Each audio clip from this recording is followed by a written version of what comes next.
Gusto mo bang matuto ng agribusiness, crops, livestock and poultry, aquaculture, at ma-inspire sa mga success stories? Agribusiness, how it works! Hello! Magandang hapon pong muli. So, ito na po, nasa panghuli na tayong panel discussion, no? Ako po muli si Junep Ocampo at kasama ko po sa stage ngayon ng tatlong magigiting nating mga kasangga, no, sa pagsasaka. At ito po ay kakaibang talakayan na naman. Kung kanina po napag-usapan natin yung smart farming, no, nung unang minoderate ko, ngayon naman po ay ang pag-uusapan natin ay ang mechanization o ang paggamit ng mga makina at paggamit ng drone at paano ba maka-avail nito kung sakaling kulang tayo sa budget at meron po tayong kasama na nasa Rural Bank. So ipapakilala ko po muna ang ating mga bisita, no, ating mga panelists. Unahin ko na po yung taga-Rural Bank, no. Siya po ang presidente ng Rural Bank of Angeles, si Attorney Rainier Defante. Yes, good afternoon. Sir Rainier, thank you so much. At ang pangalawa po nating bisita, or panelist, ay siya naman po yung Vice President at General Manager ng All Certified Equipment Trading Corporation, si Sir Bong Amoroso. Magandang hapon po sa inyong lahat. At ang panghuli po, no, ay ito po, ang sabi niya kanina, tawagin mo akong Buddy T. Si Sir Buddy Tangkonsian, no? Siya po ang Sales Director ng AgriDome, mga drones, no? Good afternoon po. Yan, sir. Magandang hapon sa inyo, mga kasangga, no? Unahin ko na yung tanong. Mekanisasyon ng pag-uusapan natin, paggamit ng makina. Gaano ba ka-importante na, di ba, mag-switch doon? So, galing sa kalabaw o galing sa mano-mano, ngayon, gagamit na ng makina. Sir, gaano ba ka-importante? Unahin natin kay Sir Bong. Very important, no? Kasi sabi nga nila, kapag manual farming tayo, hindi tayo mag-i-improve. So kinakailangang pumunta tayo sa mechanization at gumamit ng machineries, pati na rin technology dahil hindi magiging effective ang pagsasaka natin kung hindi tayo gagamit ng mga machineries. It will improve the efficiency and definitely improve the productivity kung gagamit ka ng mga makabagong machineries. Mm-hmm. So efficiency and productivity, no? Yes po. Opo, yan po yung ano, kumbaga mas lalaki yung ani mo at mas dadali yung pagsasaka mo. Ganun po ba yun? Yes po. Yun. So, ilan po ba dito ang gumagamit na ng machine sa mga farms nila? Meron po bang gumagamit na? Yun. So, I'm sure nakaka-relate kayo sa sinabi ni Sir Bong, no? Sir Buddy, sa drones naman, ano ba gaano ba ka-importante ito o how will it change yung game kumbaga sa pagsasaka? Opo, timely po ngayon na dapat yung mga farmers talagang mag-adapt. Why? Sa dami-dami ng problema ng mga farmers natin, unang-una yung depleting responsible laborers. Mm-hmm. May laborers naman, hindi naman responsible. Meron namang laborers, medyo magkakaproblema na. So kumukunti yung mga manggagawa pangalawa, na pest dependable. Ganun. Opo. Tapos may pests and diseases. Okay. Tapos management ng ever-changing weather condition brought about by climate change. So lahat po niyan, kailangan po silang mag-adapt. And also, they need, with that technology, they need to optimize their inputs and maximize their yields. Mm-hmm. So, makakatulong po ang digital agriculture dyan. Not only drones, no? But a lot of technologies. Yung modern technologies actually can address yung kakulangan ng tao, saka yung mga problema na bagong lumalabas. Ganun. Yes, sir. Lahat yun. And in fact, even direct help dun sa farmer. Yung nagsispray ng farmer natin, hindi na po sila exposed sa, harmful effects ng chemicals if they use drones, for example. It might be mura ngayon, pero pag nagkasakit yan, hindi mo pwedeng iwanan yan. O kadalasan kasi backpack ang di ba? Ganun, spray. May mga respiratory diseases in the long run. Yes, sir. Attorney Rainier, ikaw nakikita mo naman, sir, yung di ba, yung mga naglo-loan sa inyo na pambili ng mga makinarya. Ano yung epekto nila nito sa buhay nila, sir? Yung at this point in time, mechanization and modernization is no longer an option. It's a necessity. Maraming factors na resolve ng mechanization and modernization aside from what already the panelists have mentioned. We can also add yung climate change problem. Very erratic yung weather patterns natin, and with machineries, with dryers, with harvesters, farmers can better adapt, can better tackle climate change. So kumbaga mas may laban sila, no, pag may makina silang ginagamit. Yun, sir, ano kaya itong mga makina na to? Sir Bong, ano ba yung mga usual na makinang dala nyo? At paano ito parang, kumbaga, paano namimili yung mga customer nyo nung kailangan nila? Dapat, kung pupunta ka sa pagsasaka, no? Dapat yung paggamit mo ng machineries from land preparation to post-harvest facilities, dapat meron ka. So simulan natin sa land preparation. Hindi pa rin natin maaalis yung hand tractors. Dahil dito sa Pilipinas, may maliliit na pinitak, may malalaki. So, nandun pa rin. Hindi pa rin mawawala yung hand tractors na yan. Pero, pinaka-essential yung four-wheel drive tractors. Okay. Siya yung versatile equipment sa land preparation kasi pwede mo siyang kabitan ng iba't ibang klase na equipments para gamitin mo sa land preparation. So, after land preparation, you will go into planting. Dito sa Pilipinas, available na sa atin yung direct seeder planter, yung dating sabog tanim natin. Meron na tayong seed spreader. Okay, meron na rin tayong mechanical planter, at kung nandun ka sa serious farmer, meron na tayong precision pneumatic planters. So after planting, sa mga areas pa na hindi sakop ng National Irrigation Administration, at sa pamimigay ng mga equipment ng BSWM, dapat ang farmer ay meron siyang shallow tube well pump, at saka meron din siyang pumps para patuloy na didiligan yung itinanim Patubig, niya. tama. Siyempre, pag nadiligan mo ng tama, uusbong yan, kinakailangan mong mag-harvest. So kung wala kang harvester, umulan, yung puhunan mo na ginamit mo sa pag-land prep, pagtatanim at pag-irrigate, mawawala yan. So, nandito na rin, dapat pumunta na rin tayo sa combined harvesters. Meron na rin tayong forage harvesters sa mga magbabaka, at meron na rin tayong sugar cane planters.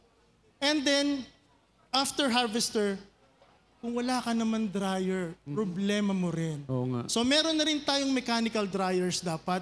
You have a choice. You can do diesel-fed mechanical dryers or biomass mechanical dryers. And then, pinakahuli na hindi nabibigyan ng pansin, pero binibigyan naman ng pansin ng ating gobyerno, pero kulang pa. Kung ikaw ay serious farmer, dapat meron kang cold storage. Cold storage. So kumbaga, meron naman tayong modular. No?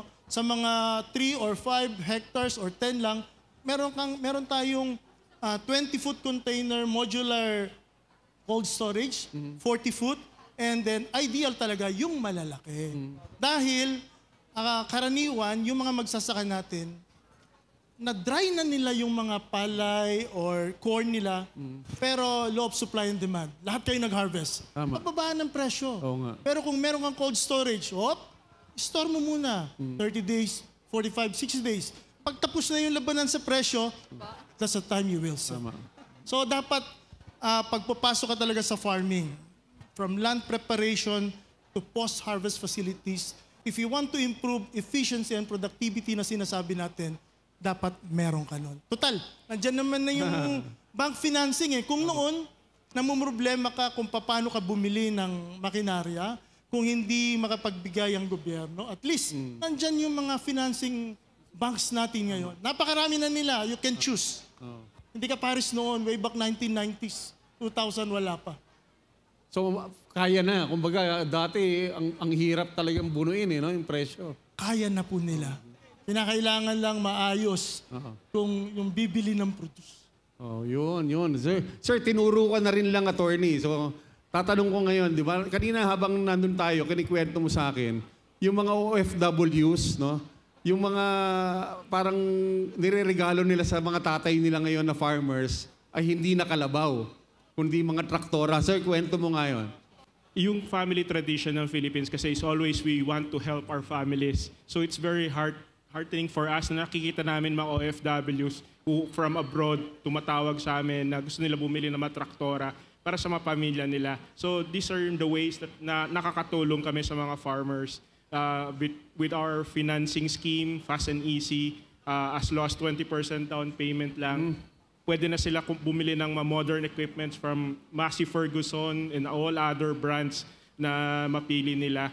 So a tractor is no longer unattainable for the farmers. Madali na nila makuha at maging mas modern yung kanilang farming operations. Oh, nagiging status symbol ng araw ang tractor, sir. Yes, No? sir. So yung mga farmers natin, parang wow, ano na no? Astig na sila pag nakatraktora. So ganun, sir. Itong kasi di ba naririnig natin, Rural Bank of Angeles. Sa Angeles, Pampanga lang ba kayo? No, sir. We have 42 branches nationwide.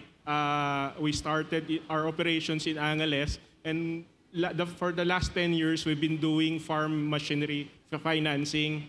About 10 years ago, parang nag-umpisa kami. There were only a handful of banks doing it, and most of the banks, napakahigpit nila sa requirements on financing for farmers. So nakita namin, hindi suitable yung produkto ng mga bangko for the intended market. So nag-create kami ng mga loan programs that's more mas attainable ng mga farmers. So for instance, minadali namin yung mga requirements. Yung mga requirements namin, yung mga dokumento na meron yung farmer. Hindi kami maghahanap ng mga financial statement, all other mga documents na alam naman natin wala si farmer. So we simplified the process and binilisan namin yung pag-approve para si farmer naman hindi ma-intimidate at hindi mawalang ng gana mag-apply ng loan. Then we come up with mga financing schemes together with our partner dealers na mga all-in down payment. The farmer just has to pay like 200,000, may traktora na siya. Payment scheme namin every 6 months coincide with the harvest. So the farmer can afford to pay the loan. Wow. Binaba namin yung interest rate and we do not require additional collateral other than the tractor or the harvester itself. Hindi ba risky, sir, na ano? Kasi dati, di ba, iniisip natin, ay, ano yan, masyadong risky ang agriculture dahil sa weather, di ba, yung pwedeng bagyuhin. Paano nyo minamanage yung risk na gano'n? At the start, sir, marami din kami mga naging mali doon sa lending program namin. But since pinag-aralan namin, tinignan namin yung behavior ng mga repayment and nag-adjust kami kung paano namin pinapackage yung loan. And I'm proud to say na yung mga farmers natin are very honorable. Pag may utang sila, gagawa ng paraan yan para makabayad. Sila yung pinakamadaling kausap na mga customers. Wow. Masarap pakinggan yun, no, na honorable ang farmers natin. At talaga naman, no, talagang nakakalungkot nga yung iba na parang mababa yung pagtingin nila sa farmers, di ba? Parang tayo dapat sila dapat yung bida, di ba? Sila yung nagpapakain sa atin eh. Di ba? Kung wala sila, wala tayong kakainin, di ba? So, ngayon Sir Buddy, punta naman tayo doon sa yung mga lumilipad ngayon, di ba? Yes, sir. So, yung drones, usong-uso yan sa mga kabataan ngayon dahil sa mga drone videos, di ba? Yes, sir. Pakikwento mo nga sa amin, sir, paano ba ginagamit ito sa makabagong pagsasaka? Okay. Just for the information of everybody, drones kasi associated with unmanned aerial vehicle. Okay? Drones actually, meron siyang unmanned ground vehicle. Okay? Automated din. And so, speaking of yung lumilipad, doon tayo for the purposes of this discussion. Yung may maliliit na drones, consumer, enterprise, tsaka agriculture. Okay? So, may maliliit na drones na magagamit for crops and livestock, poultry, and aquaculture. For example, if they do count ng mga cattle, mga chicken, lalagyan lang yun ng thermal. Okay, may mga accessories yan. Pero sa maliliit na drone yun. Okay? Pag malaking drone, yan na yung for spraying, fertilizer broadcasting, seed spreading. No? So, maraming purpose yan. And in fact, in a cropping for rice, for example, sa umpisa magtraktora kayo, di ba? Land preparation. Sa dulo, combine harvester. Okay? In betweens noon, if you want a fully mechanized farm, drones na yon. Pwede sa spraying, seeding, fertilizer broadcasting. So, with that, you can now manage your farm, especially maraming kami sa experience namin kasi we are also a farmer in Mindanao, no? We also serve banana plantations, maraming mga absentee farmers. Yung OFW nagfa-finance lang, okay? So with that technology, kahit nasa labas sila or kahit nasa Manila ka, yung farm nyo na nasa Luzon, provincia Luzon, makikita nyo kung yung farm nyo na-deploy yung drones nakapag-seeding, nakapag-spraying kasi may platform yon. Okay? May platform yon and it's tamper-proof, cloud-based. So ba monitor mo? Monitor mo. Anong oras kayo lumipad? Sabi ng pilot, ma'am, lumipad kami ganyan-ganyan. Malalaman mo kung totoo sinasabi. Oh. So pati halimbawa kung ginamit mo sa seeding, malalaman kung ilang mo may seeds map. ang ginamit. Oh. Yes, may map yan. Ang isa din lang na-share ko, one of the pain points for drones ngayon is all about regulatories. Okay? Madali lang po magbenta ng drones. Drones naman kasi parang cellphone lang yan eh. Anybody can sell. But not anybody can teach you how to operate it and how to do it to different crops. Kasi marami na kaming, we've been in this drone business for 6 years. So technology business. We've sprayed like, to date around 400,000 hectares of different crops. No? And trained around 300 pilots. So what do I mean by that? So when you look for drones, make sure that the ones selling you drones or supplying also has the ecosystem to teach you how to properly do it. So hindi lang bibili ng drone. Oo, kasi ano yan eh, investment yan. Ang cost yan parang kotse din. Pag nag-crash yan, para ka rin nag-total wreck ng sasakyan. So, yun yung, with Agridom kasi, yun yung talagang dinevelop namin yung buong ecosystem. Okay. To help the farmers make it work. And so that this technology will be adopted by the farmers. Kasi early adopters ngayon, it's pineapple and banana. Mostly high-valued crop. Pineapple, banana, and mangoes. Okay. Currently in Mindanao, we have plantation of mangoes. Nag-flower induction na kami and so on and so forth. Ano sir, lagi, kailangan ba bumibili sila sa inyo ng drone? No. Actually, for those farms na ayaw pa muna, kasi may inhibition, no, we do services. We show them how to do it. Now, if you do services, you will undergo 3 regulatories, CAB, CAAP, and FPA. No. So, we have all those. So, kailangan, ano yun? So, pag nakita ng farmer, kasi farmer nga, ano ang tawag nila dyan? Look and see? Jack pati, Jack kita. Di ba? Paano ba yung, ano? So, yun, pinapakita namin paano gagamitin. And in fact, we teach them how to do it properly. So, pwedeng rental lang muna. Service. We don't do service, rentals okay. because we make sure that our pilot is CAAP registered. When you say CAAP registered and licensed, it's RPA, Remotely Piloted Aircraft License. Okay.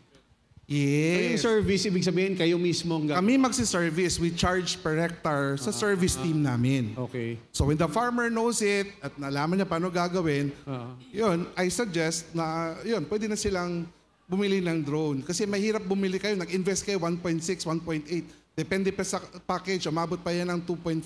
Hindi rin yun mapapalipad.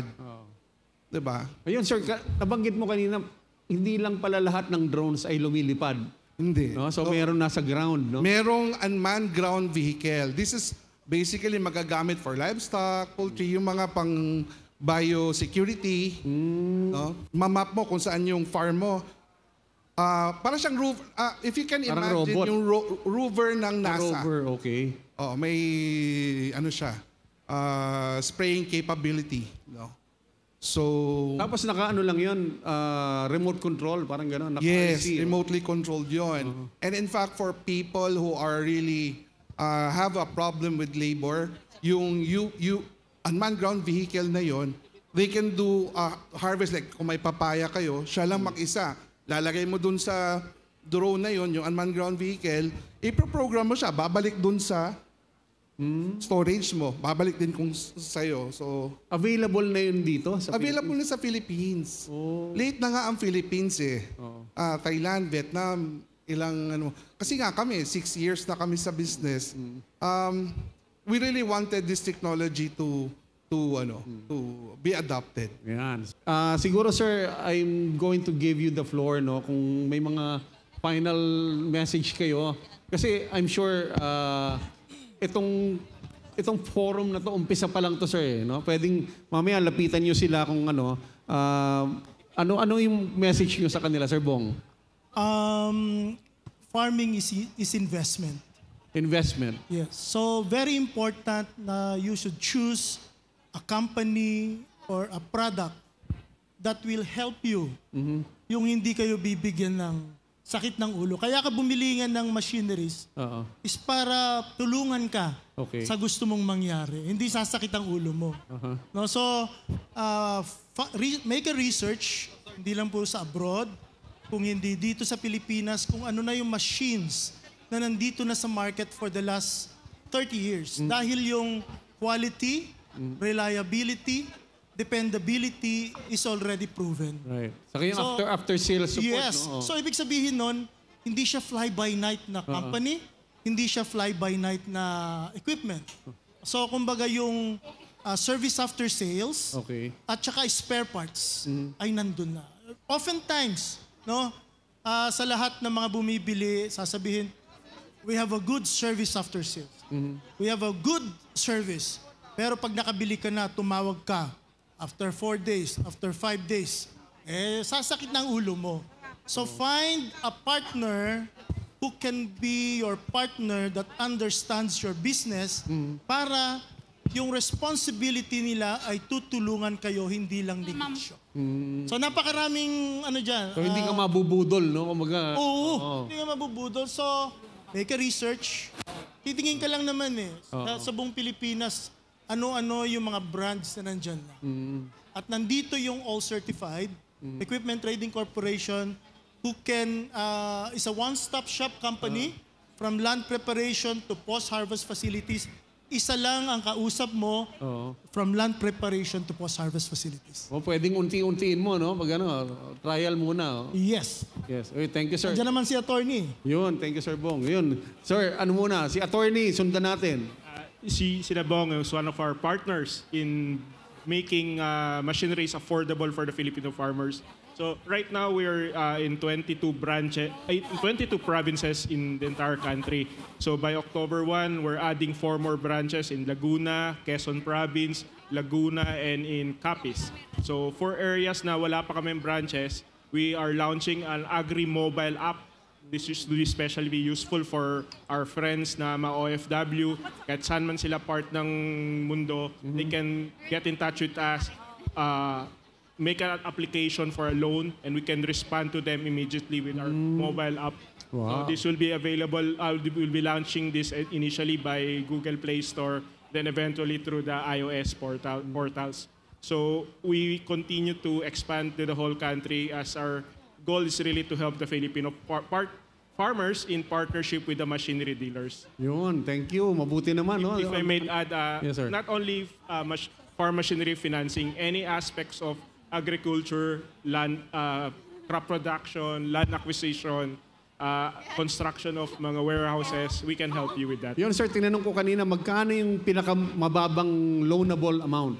Sir, may loan program kami for the smallest farmer. So we do not discriminate. It can start from 50,000 all the way to kung magkano kailangan nila for their farm projects. Yun. So, kontakin nyo lang po, Rural Bank of Angeles, no? So, kanina si All Certified sa machinery. Ngayon naman si Agridome for drone, sir. Okay. this technology needs to scale up. Okay? Actually, currently, we're looking for partners to different areas. And in fact, Partners to resell or we're looking for franchise. franchise? If you want to engage yourself in this technology, we can help you. You can operate in Apayao, Palawan, you know. Our farmers needs our help. But if you want to invest your money for this technology, we are here to guide you. We are here to train you and to make kung may portfolio na kayo ng agriculture, powerhouse agriculture business as a whole. So, because we have the complete ecosystem to help you build your business towards digital agriculture. Yun. So, itong this may be the last panel session, no? Pero nakita nyo naman, punong-puno ng opportunities, no? From machineries to banks and to drones, pwedeng-pwedeng yung pasukin, no? And I think mukhang marami kayong nakikitang mga opportunities na pwedeng i-grab. And I'm sure itong ating pinag-usapan ngayon will be parang mga buto na tutubo at mamumunga later on. And kasama niyo po kami na nangangarap ng isang mas maunlad at mas masaganang pagsasaka sa Pilipinas. Maraming salamat po. Thank you. We ask our farm machineries panelists to remain on stage for the awarding of plaques of appreciation. Please give them a round of applause.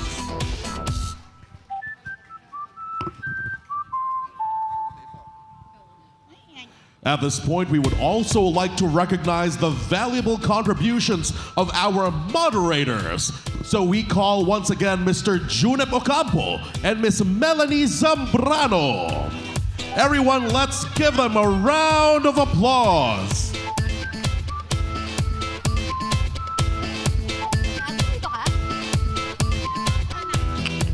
Once again, we call on Miss Melanie Zambrano. Please join Mr. Junep Ocampo on stage.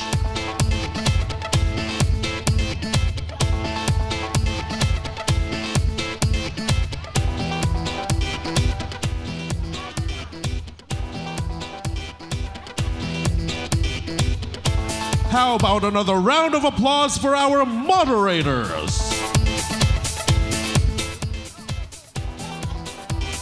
And now over to Alex and Nia for another round of live sponsor interviews. Mabuhay! Yes, mabuhay talaga because we have a change of scenery for our two special sponsors. So we're here at the Restore booth. Kung again, saan kayo pwede mag-photo booth, but also right now naging makeshift interview stage. Ayan. So listen well for our interview because this is very special and we will tease you a bit about the raffle happening later. So, without further ado, I am joined by Miss Merlita Teng of Book and Go Travel and Tours and Miss Celo Campo. So, my first question po for you both. So, ano po yung background with your companies? So, I'm actually from Inspired Learning Tours.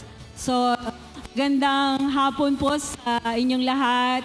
Lalong-lalo na sa mga alumni ng Inspired Learning Tours na present ngayon. Kaway-kaway naman kayo. Kaway, yeah. Ayan, nandyan sila. So, ang Inspired Learning Tours po ay palaging kasamang mag-collaborate with agribusiness, how it works, to feature the learning tours that we organize in Taiwan, Thailand, in Vietnam, to feature agricultural farms and gardens focusing on different crops and products including livestock. So we do it for benchmarking, exposure to new technology. At ngayon dito sa Agribusiness Connect, we will be raffling off one slot for our latest tour. Ito po yung aming Agritourism Thai Farm and Garden Tour Mangyayari po ito sa October 22 to 25. So later tonight, magra-raffle kami para sa isang slot. Yes. Good afternoon, everyone. Good afternoon sa aking mga ka-alumni. Nice to see you again. And congratulations to Agribusiness Connect, Director, Direct Body, and of course, the team. Yeah, this is Merlita Teng of Book and Go Traveling Tours and BNG.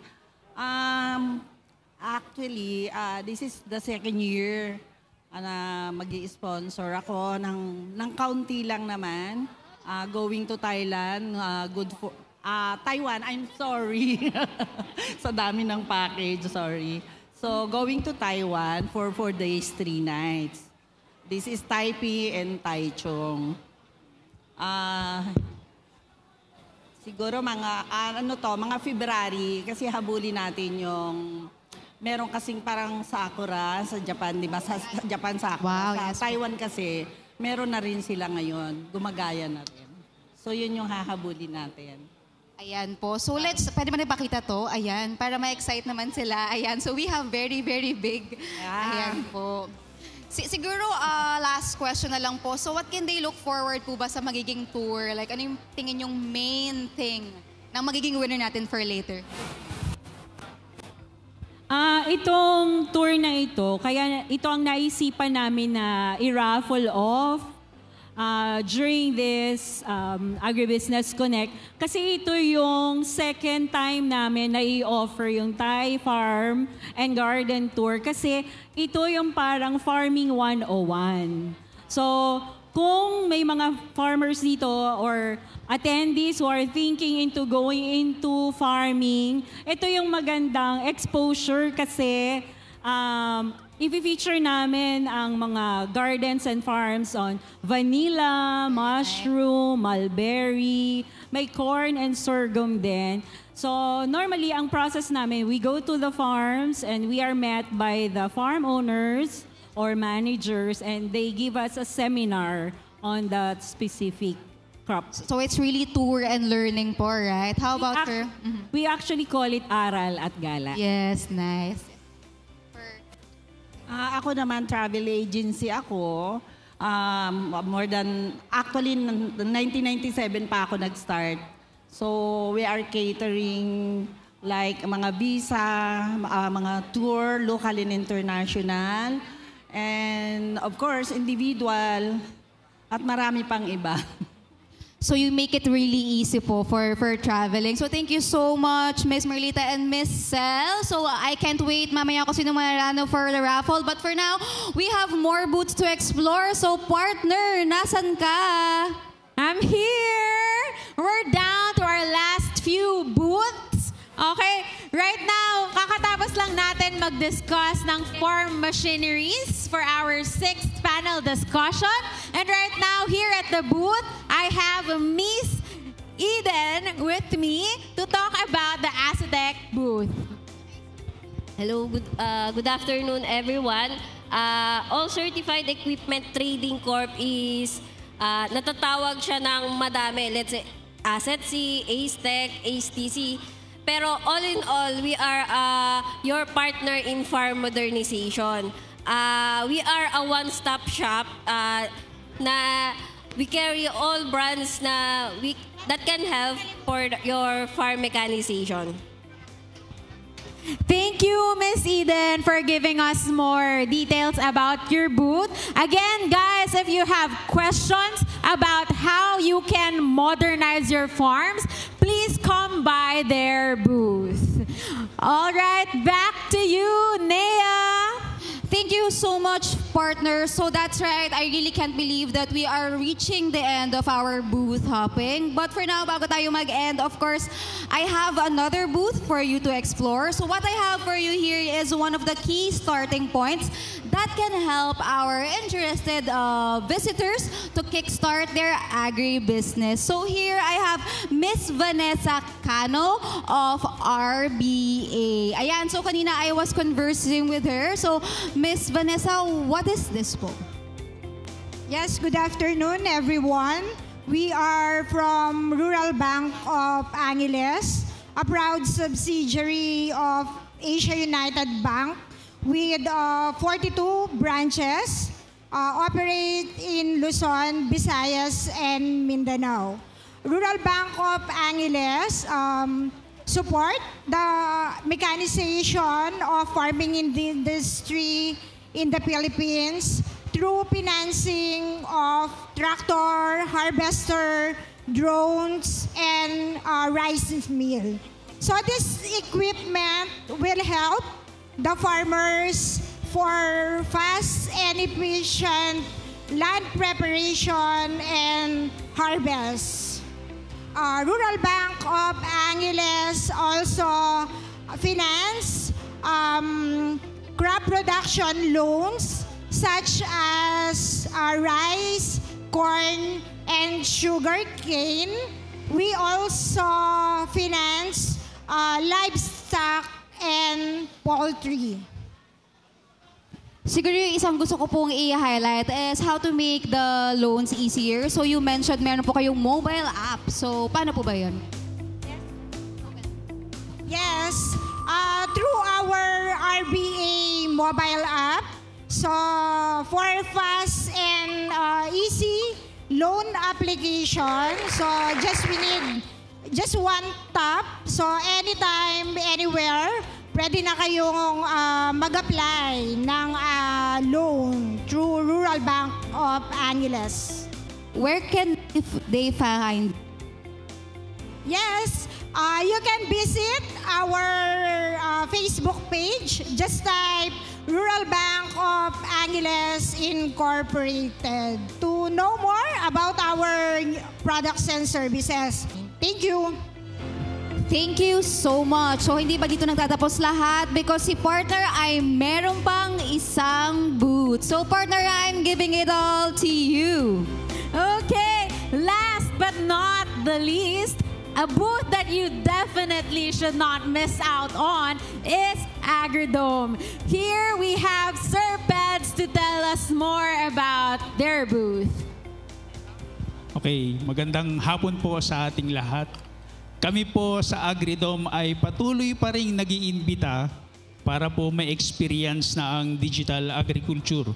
So kami po ay isang innovative technology company na gumagamit po ng IoTs tsaka po ng robotics. Katulad po nitong nakikita natin ngayon, ang XAG Agricultural Drone. So katulad po ng binanggit ni Sir Buddy kanina, hindi lang po kami nagbebenta, sa service din po kami at meron din po kaming academy para po turuan yung mga gustong maging piloto ng agricultural drone. So yun po. Sir, can you tell us more about the academy? Okay, so sa Davao po kasi naging kurso na po siya sa TESDA. So hopefully dito po sa Luzon magkaroon din po. So kami, yung academy po ng Agridome ay nagtuturo na yun nga po, maging piloto po ng agricultural drone. So pagka magte-training po kami, bibigyan po namin sila ng certificate. Then yung certificate po na yun pa yung gagamitin nila para magkaroon po sila ng lisensya. So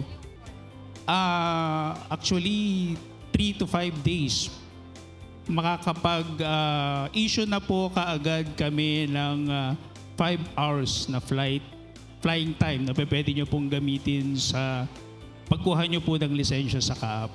So ganun lang po siya. Yung sa exam naman na po sa CAAP, schedule naman na yun. So 2 sets lang po ng exams from CAAP, magkakaroon na po kaagad ng lisensya. So ganun po. Thank you very much, Sir Peds. If everyone kayo ay nabitin sa discussion natin about modern farming and machineries, just please visit their booths, Agridome and Acetec. Yung naging speakers natin kanina, you can ask them more specific questions. Okay? Ayan, hello my partner. I are finally in one frame. frame because we are going to end it na. So once again, we would like to say thank you to our booths, sponsors, and everyone here today. So, salamat sa pagsama sa aming exploration. This has been Nea and Alex, your live reporters for Agribusiness Connect 2025. Stay tuned for more and have a good night. Thank you very much, Alex and Nea. Let's give them a round of applause for a job well done interviewing our sponsors throughout the event. Agribusiness merch is now available on Shopee and Lazada. Agribusiness, how it works. Instruct, inspire, succeed.